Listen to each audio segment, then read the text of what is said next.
মাছটাকে হাড়ির ভেতর থেকে ধরে তোলার সাথে সাথে মাছটা কিভাবে আমার হাতের আঙুলের চামড়া কামড়ে ধরলো দেখো।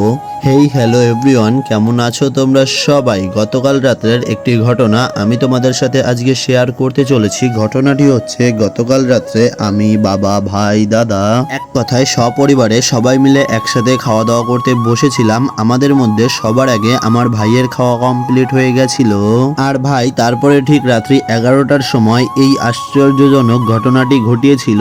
এই যে আমার হাতে যে মাছটি তোমরা দেখতে পাচ্ছ, মাছটি কিন্তু সাইজে বেশ অনেকটাই বড়, বুঝতেই পারছো।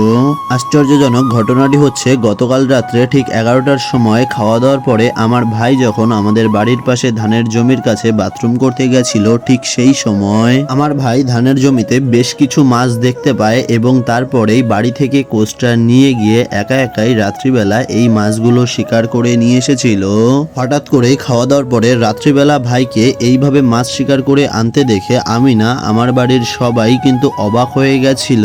এইখানে যে মাছ দুটি দেখতে পাচ্ছ, এই মাছ দুটিতেও কোচ দিয়ে শিকার করেছিল। আর এই যে যে দেশি কাঁকড়াগুলো, এই কাঁকড়াগুলো কিন্তু আমার ভাই হাত দিয়েই ধরে এনেছিল।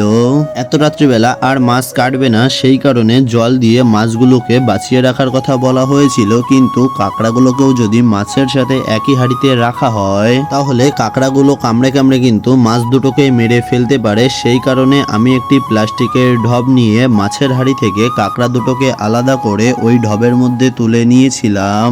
মাছগুলো যদিও কোচ দিয়ে শিকার করা হয়েছিল, কিন্তু একটি মাছেরও মাথায় লাগেনি, সেই কারণে মাছ দুটোর বেঁচে যাওয়ার সম্ভাবনা ছিল।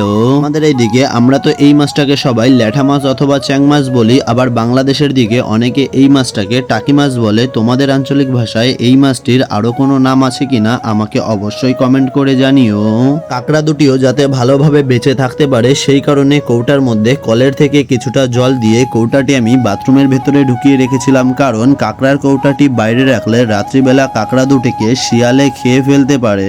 আমার এই কথাটি শুনে তোমরা হয়তো অনেকেই অবাক হলে যে শিয়ালে আবার কাঁকড়া খায় নাকি। এইরকমই একদিন রাত্রিবেলা এক হাঁড়ি কাঁকড়া আমরা বাইরে রেখে ঘুমিয়ে পড়েছিলাম, আর পরের দিন সকালে ঘুম থেকে উঠেই কাঁকড়া ভর্তি হাঁড়িটি দেখে আমি এবং আমার বাড়ির সবাই অবাক হয়ে গেছিলাম, কারণ কাঁকড়ার হাঁড়িতে একটি কাঁকড়াও বেঁচে ছিল না। সমস্ত কাঁকড়াগুলোকেই শিয়াল মামারা মিলে রাত্রিবেলা জমিয়ে খাওয়া দাওয়া করেছিল। আর আমিও সেই দিনকের পরের থেকে এই কথাটি বিশ্বাস করেছিলাম যে শিয়ালেও কাঁকড়া খায়। মাছ এবং কাঁকড়াগুলোকে ভালোভাবে জল দিয়ে বাঁচিয়ে রাখার পরে আমার শরীরটা একটু গরম গরম লাগছিল, মনে হচ্ছিল জ্বর আসতে পারে। সেই কারণে আমি ঘরে থাকা ওষুধগুলোর মধ্যে থেকে মায়ের কথা মতো একটি প্যারাসিটামল খেয়ে নিয়েছিলাম। আর আজকের মতো ভিডিওটি এখানেই শেষ করলাম, দেখা হচ্ছে পরের ভিডিওতে।